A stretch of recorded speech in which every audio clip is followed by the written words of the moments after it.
قل أعوذ برب الناس وزپناه ورولم د خلق پروردگار ملك الناس د خلق پاچا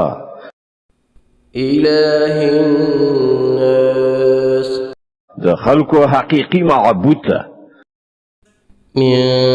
شر الوسواس الخناس د هغه وسوسه اچون کې له شر څخه چې په وارو زی راځي الذي يوسوس في صدور الناس هغه چې د خلکو په زړونو کې وسوسې اچوي من الجنة والناس که هغه له پیریانو څخه وي که له انسانانو څخه